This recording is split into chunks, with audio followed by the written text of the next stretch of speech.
Okay, so good evening everyone and welcome back sa ating YouTube channel. No, so this time naman ay i-discuss muli natin yung ating duties and responsibilities of administrative assistant 2. So meron kasing dalawang klase ng administrative assistant 2. Ito yung tinatawag natin na ADAS sa Department of Education. So yung isa, yung accounting clerk, meaning to say sa accounting ka magtatrabaho, and yung duties and responsibilities mo ay more about financial, or sa accounting. Meron naman ding isa, yung clerk, administrative assistant to, pero siya ay school-based, So, meron pagkakaiba kasi more on kapag nasa school ka, although meron ding financial, pero still, mas marami yung paperworks, iba-iba. Okay. So, this time, unahin muna natin yung accounting 2 na kung saan ay accounting clerk ang kanyang magiging duties and responsibilities. So, para po sa mga naghahangad mag-apply sa DepEd, ng administrative assistant 2. So, ito po yung mga kakailanganin before po kayo mag-apply. So, unang-una, bago kayo mag-apply, dapat alam nyo una yung duties and responsibilities. Kasi ito po ay itatanong during the interview kung kayo po ba ay familiar sa duties and responsibilities at kung ito po ay ginagawa nyo na sa previous or current job nyo ngayon. So kung kayo po ay bago pa lang sa ating YouTube channel, so please click the subscribe button. Okay? So next, yan. So let's proceed po with the CSC prescribed qualifications. So meaning to say, eto po yung required qualifications for the position. Kung kayo po ay mag-a-apply sa DepEd, eto po yung unang-unang titingnan.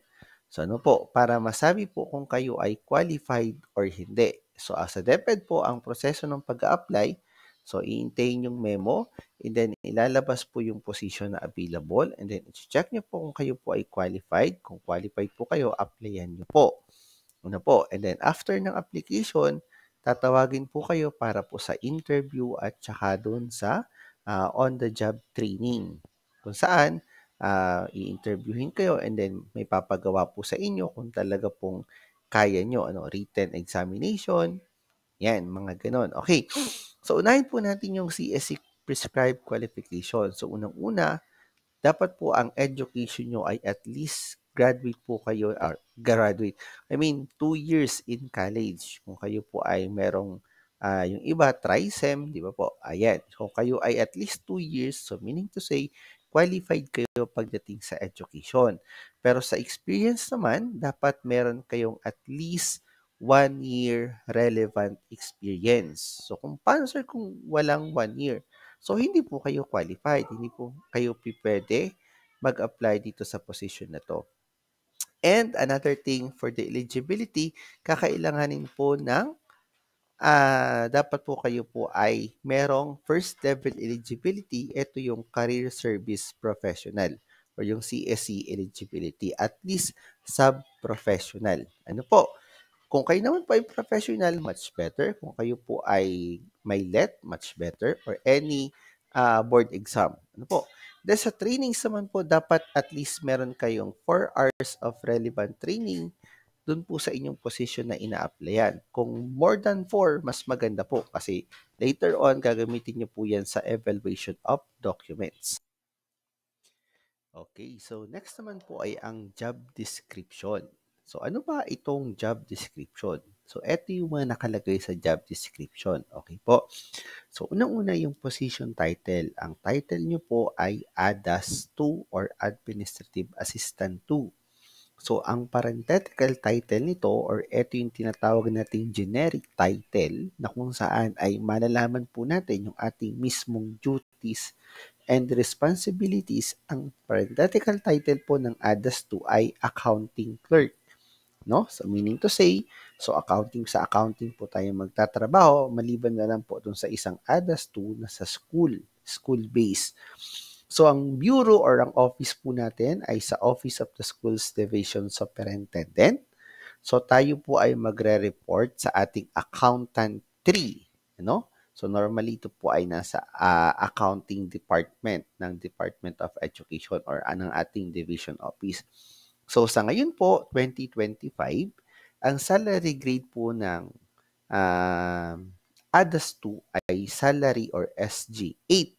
Magkano po yung SG8? So ngayong 2025, as per EO or Executive Number 64 Series of 2024, ngayon po ay tranche 2. So meron po tayong tranche, apat na tranches. Ano po?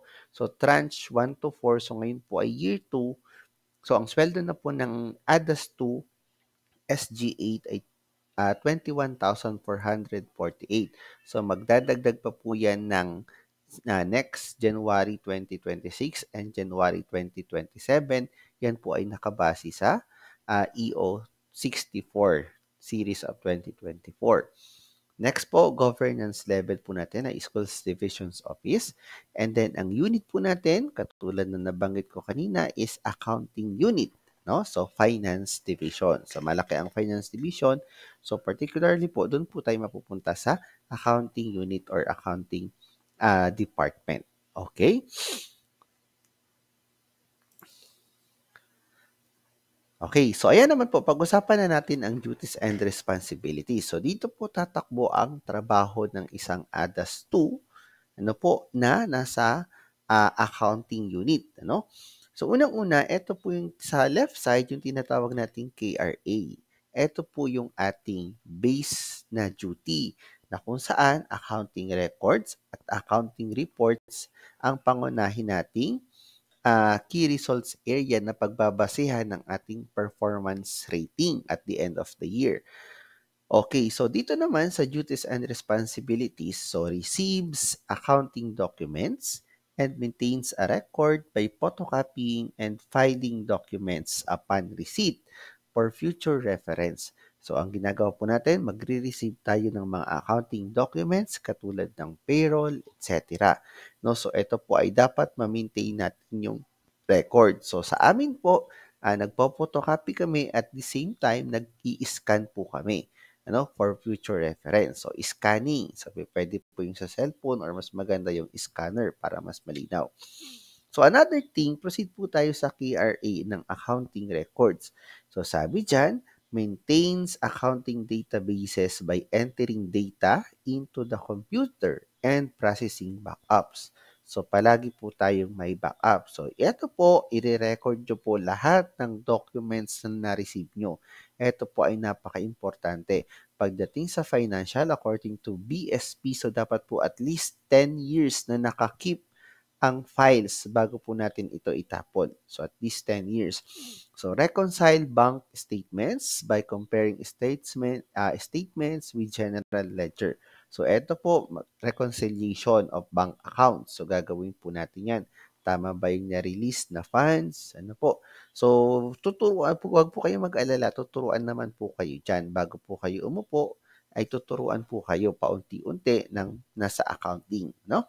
Mababait po ang nasa DepEd, kaya don't worry po. So, accounting reports naman, another KRA. So, you have to verify financial reports, by running performance analysis software. Ito lang naman yung normally, ang ginagamit lang naman dito na software ay Excel, yung sa ating computer. So, Excel, dapat basic po, marunong kayong gumamit ng Excel, marunong po kayong mag-formula, So, paano pag-add, paano pag-minus using Excel. Kaya kung kayo po yung mag-a-apply sa DepEd, so dapat marunong na po kayo ng Excel. Okay? Determine value of depreciable or depreciation kasi todo. So, depreciable assets by running depreciation software program. Ayan, kung may program ang inyong division office, so mas maganda. So, kung wala naman po, so huwag din mag-alala kasi tuturuan kayo dyan. So, ang point lang natin dito, so dapat po alam nyo po yung duties and responsibilities nyo at alam nyo yung inyong KRA. So, may mga trabaho na papasok sa recording at may mga trabaho na papasok sa reporting, So, kapag wala po dyan yung trabaho or pinagawa po kayo ng trabaho na wala dyan sa duties and responsibilities, so hindi nyo po trabaho yun. Pwede nyo po yung tanggihan. no, kung kayo po ay makakatanggi. No, pero as much as possible, diyan lang po maglalaro ang ating duties and responsibilities. Okay?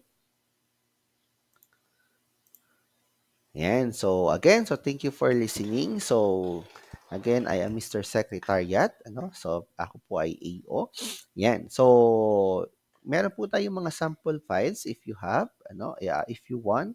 So, kindly scan the QR code or fill up the link below this video to receive the sample files. Ano? Ledger, yung iba pa nating documents na kinakailangan natin ano sa pag-process ng sweldo, etc. So may mga sample files, sample lang naman po 'yon. So may possibility na yun din ang ginagamit ng division na ina-apply nyo or pwede rin pong meron silang bago. Pero at least meron po kayong idea kapag po kayo ay nag-exam, ano?